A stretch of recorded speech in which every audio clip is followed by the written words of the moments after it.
Hello, my name is Nisha, and in today's video, I will be sharing some practices that allow me to maintain healthy hair with synthetic braids installed. The information I'm sharing today is the result of wearing my hair braided on a regular basis from around age 7 to age 27, where I was able to grow my hair out to between waist and classic length multiple times. And I also was a braider for years, probably from about age 19 through my late 20s. I would have my own set of braids installed, be out and about, and someone would compliment my braids, ask me who did it.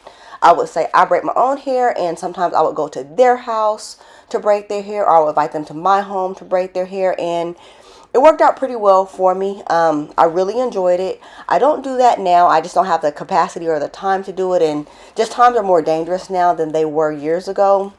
But I do have some tips on maintaining healthy hair and braids. Now, all the footage within this video is from my braided hair from a set of braids that I wore from November 2024 through March of 2025 with touch-ups and maintenance that I performed myself.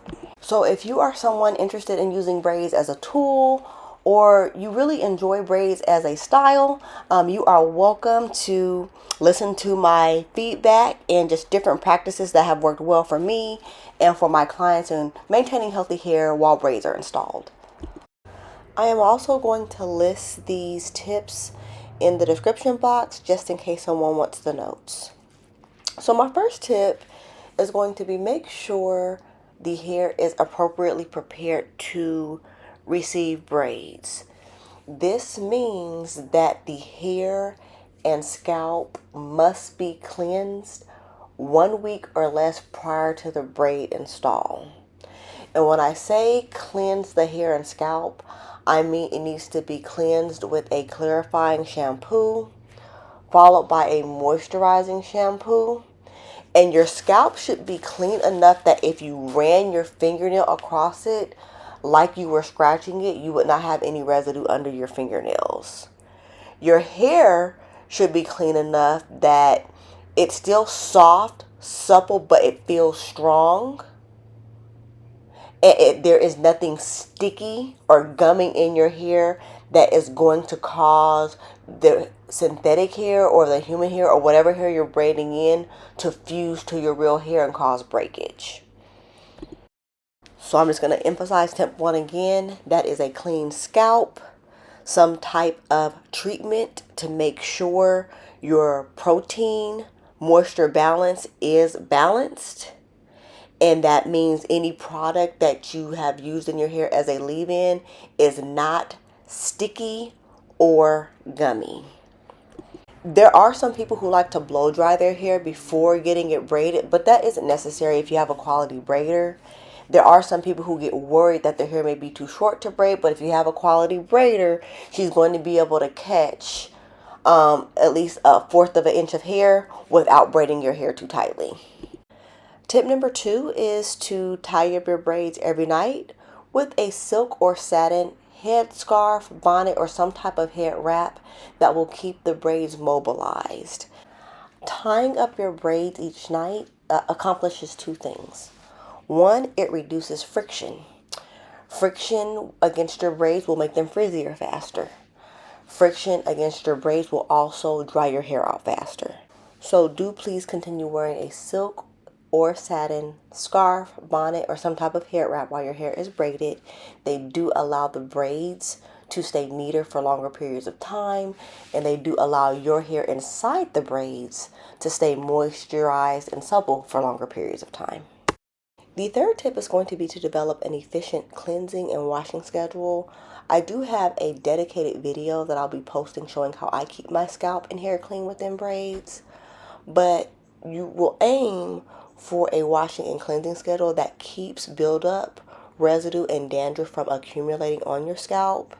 And you also want your washing schedule to rinse away and wash away any product buildup on your strands that don't absorb cleanly into your hair, so that you can redeposit moisture and lubrication to keep your braids both neat and your hair supple and nourished inside your braids. My fourth tip is going to be to identify a good braider. Now, I am always team braid your own hair. You learn so much about your hair as you style your hair yourself and braid your hair yourself. But if you prefer a braider, some of the things that I look for is a good braider knows how to install braids securely without braiding your hair so tightly that you're going to have a headache or tension bumps. A good braider is going to efficiently braid your hair if it's a quarter of an inch or longer. A good braider can braid any texture of hair securely. So if your hair is really, really fine, and under normal circumstances you might have braids that slip, a good braider can braid that securely. If your hair is very, very coarse or very, very kinky, and even you have a hard time managing it sometimes, a good braider is going to be able to soften that hair and still be able to get a secure braid, and also maybe give you some tips for what to do when you get home just to manage your hair better. A good braider is also going to be one that detangles gently, and this is a huge flag. This is something that I see very often. Just hairstylists who rip through hair very roughly, do not go to that for a braider because your hair is braided in small sections. Someone who detangles roughly will rip your hair out. So a good braider is going to be someone who is able to detangle very gently. A good braider is going to be someone who respects your time. So if they say they're going to be someplace at a certain time to braid your hair, they're going to be there. If they invite you to a shop or an appointment to braid your hair, they're going to be ready when your appointment starts, especially because braids tend to take hours at a time. They're going to be mindful of that and schedule accordingly. And if for some extenuating circumstance they can't meet that, they'll communicate that to you respectfully, efficiently, and they should offer you a discount on your service as a result of that. Okay? A good braider, so speaking of prices actually, a good braider is not going to charge you rent to braid your hair, let you know they posting you on their social media and fail to offer you a discount for that. Now, of course, that's a joke, even though I do see that on social media a lot. People braiding hair, charging exorbitant prices, and then not giving their clients any discount, and I don't understand that at all. In my opinion, and don't get me wrong, a braider, an entrepreneur, whatever, they're able to charge whatever they want. But for me and what I would pay if I was still getting my hair braided by other people, I would say that when it comes to pricing, if you're paying around 50 an hour, that's a good deal. That's a good deal. If you are paying over 100 an hour for any braided style you're getting, that is a con. And this is with you purchasing your own hair to braid with. A good braider is also going to let you know what type of hair is most appropriate for the style that you need. They'll be able to tell you that. So when it comes to braiders, I'm going to segue into tip number 5, and that is to lead with safety. Don't ever go to someone's house or invite someone to your house that you have not appropriately vetted. I used to live in Washington, D.C., and many of you know how dangerous Washington, D.C. is, and I never had an issue going to someone's house to braid or inviting them to my home to braid. Now, the reason for this is because if I invited someone to my home to braid their hair, I lived in a secure building and I knew all of my neighbors extremely well.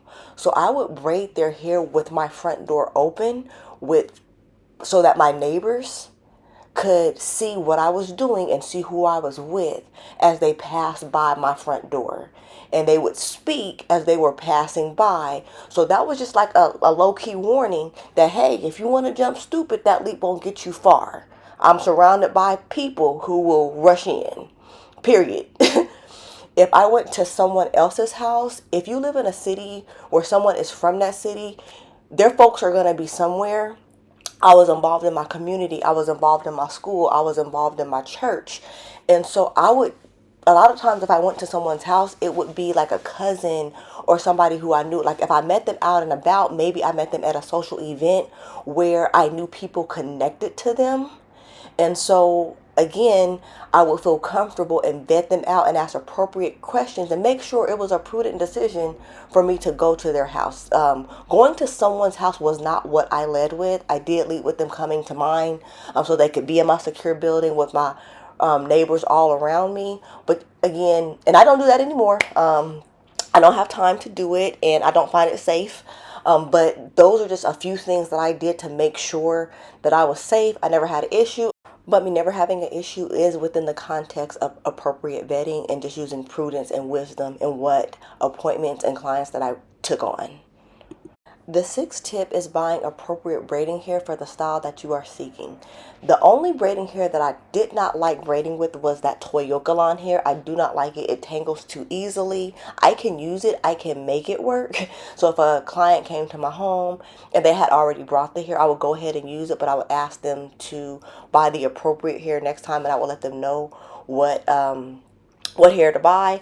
I would also let them know before I braided their hair just some of the issues that they would have with tangling if they wanted loose ends. So maybe just offer to braid their hair all the way down if they brought that kind of hair to prevent tangling. But in general, when it comes to buying the appropriate type of hair, if you have any scalp conditions, if you sweat excessively in your scalp, if you have a sensitive scalp in general, then you are going to want to avoid synthetic hair that has harsh chemicals on it.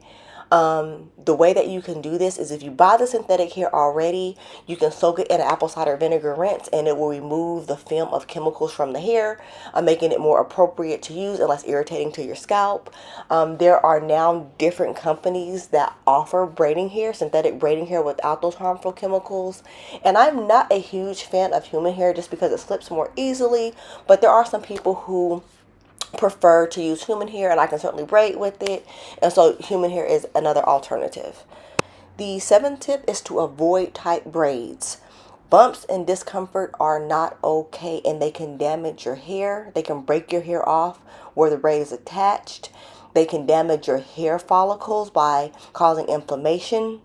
They can just come with a array of problems, and it is not necessary to braid your hair super tight for your braids to be neat and secure. And I always kind of chuckle at this because I used to get my hair done by old school people who did hair, and so they would braid super tight. It would literally look like my scalp was bald and the braid was glued to my scalp because every hair, every strand from the follicle got reached down into to pull that hair and snatch that hair into the braid. And they looked good. They looked super, super neat. They were super, super tight. And that might be the reason why my scalp was so strong now. Because I was getting my hair braided that tightly when I was a little girl. But that is not necessary. It can harm your scalp. It can harm your hair. So do not get your hair braided tightly to the point where you have bumps or to the point where there is any type of discomfort. That is not necessary for a neat style. Tip number 8 is keeping your natural hair that is within your braids moisturized and supple at all times. I do this even if it causes a little bit of extra frizz. Braids should feel supple every day and should never get the opportunity to dry out. Now, I posted the full video of when I installed my braids, and one of the things that I do that help foster this is I always make sure my hair is appropriately prepared before I braid. That was my tip number 1, cleansed hair that has been appropriately moisturized. But once my hair is actually in the braids, I redeposit new moisture before my braids feel dry to the touch. So my braids always feel supple enough where they feel kind of cool to the touch, but they're not wet enough where if I'm wearing like a lightweight fabric, it's going to soak through my clothes or anything like that. Also, I mentioned washing your hair and having an efficient washing schedule to prevent residue. Buildup on your braids and hair can prevent moisture from being redeposited. So that is why I make sure that I cleanse my hair regularly enough. For me, I can do this every about 6 weeks, every 4 to 6 weeks, and that is because I use products that don't have like a lot of silicones, products that rinse away clean. That way when I do my soaks, I can just reapply my liquid-based leave-in or my cream-based leave-in, and my hair will hold on to the moisture in the braids. Every time I take out a braid, even if it's an old braid that's been in for 4 weeks, 6 weeks, 8 weeks, my hair inside the braid feels incredibly soft, like I just did a moisturizing treatment before I wash it and before I deep condition it. And that leads us to tip number 9, and that is avoiding products with heavy buildup. When you use a thick product or a gel, then that will turn into cement over the course of weeks to months as you are sweating and as your braids get old and as it's out in the environment attracting dust, dirt, and whatever else is around you. So I do have an exception to this. I like thick butters. Like I love the Comet Biologics Omelette and Olive Heavy Cream. I love the Sahel Cosmetics Nomad Butter, and I will use that on my hair within braids. But the reason why I'm able to use that successfully is I only use it from the mids of my strands to the ends. I don't ever apply thick products to the base of my hair, to my roots, to my scalp, because I know that that is going to create a plug of product buildup where my braid is attached, and I could lose hair that way through breakage. But the Sahel Cosmetics Nomad Butter and the Amla Olive Heavy Cream from Comet Biologics, those products, although they are thick, they are very natural products that rinse away clean. So I do like to put those on my mids to my ends in order to provide an extra layer of protection and lubrication that prevents breakage when my hair is braided. And since I mentioned those heavy oils on my mids to my ends, this is always within the context of regular detoxes that prevent those products from building up. So even though I'm using those heavy products, I'm making sure that I always keep up with an efficient wash schedule, which was a prior point, so that those products do not build up on my hair, that they wash away clean, so that I can continually redeposit moisture efficiently throughout my braiding cycle and throughout my retouches. Tip number 10 is to keep your ends protected. So I did mention just now how I sometimes will use like a heavier cream or a heavier butter on my mids to my ends because that is a layer of protection.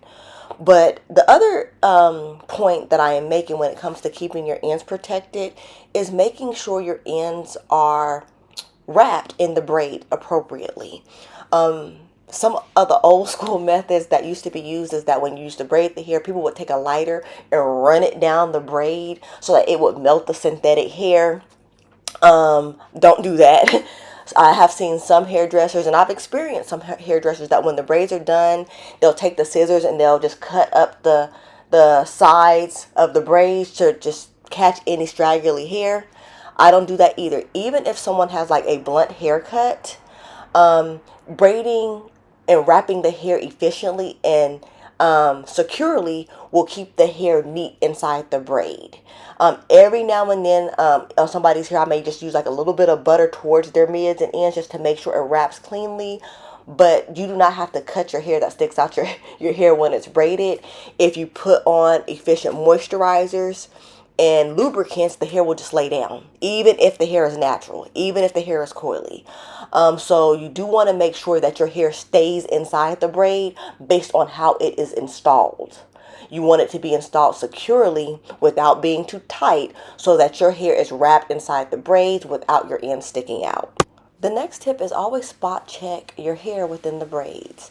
Every time you apply your leave-in spray, every time you redeposit moisture, check the condition of your hair. Feel where your hair attaches to the braid, that like that line of demarcation, whether it's a knotless braid and you can feel the texture of the synthetic or the human hair braided in, or whether it's an old school braid with the knot at the base. Just take a minute to feel it and make sure you don't feel any hardness where the braid is attached, because that is indicative of product buildup. And what product buildup does is, one, it provides extra weight to your hair that can pull your hair out. Two, it provides a coating or a barrier around your hair that prevents you from redepositing moisture, and hair that is not appropriately moisturized and lubricated in the braid is hair that will break off.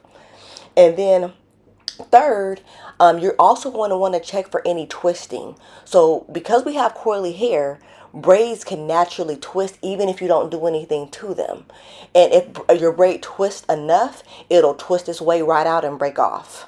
So you always want to spot check your hair for residue, product buildup. Make sure when you feel it, even before you apply your moisturizer, you want to feel it to make sure your hair feels supple. Before you redeposit the moisture so that your hair never dries out. You want to make sure your hair always stays lubricated, because hair that's lubricated slips instead of snagging. And you just want to make sure that you are not noticing any red flags to your braids. That way, if you need like a touch up to keep them looking good, to keep them looking fresh, to prevent a hair problem, you can get ahead of it. Spot checking is a fantastic practice while wearing braids. The 12th tip is to avoid scalding hot water, boiling hot water on your natural hair, on your actual hair. This used to be the standard practice when I got my hair braided as a child. If I wanted crinkles in my hair, braid the hair, dip it in hot water. Those crinkles would last for 2 to 3 months. As a matter of fact, I would have to dip my hair in hot water again to straighten it out to uninstall my braids. If I wanted straight braids to be neater, dip them in hot water. It'll smooth out those braids in a minute. If I wanted curls on my end, I could dip those braids in boiling hot water, and those curls would last 2 to 3 months. No problem, no retouches needed. However, as I got more into healthy hair care, I began to realize that the boiling water dip, it dried my hair out faster, and that led to incomplete strands or split ends, which caused my hair to break off more and caused for me to have to cut my hair more often. So I don't find that dipping my hair in boiling hot water is necessary if I want crinkles, curls, or straight styles. If I want my straight styles to look neat, I just apply a leave-in conditioner with a little bit of weight in it that'll rinse clean, that'll keep my braids neat.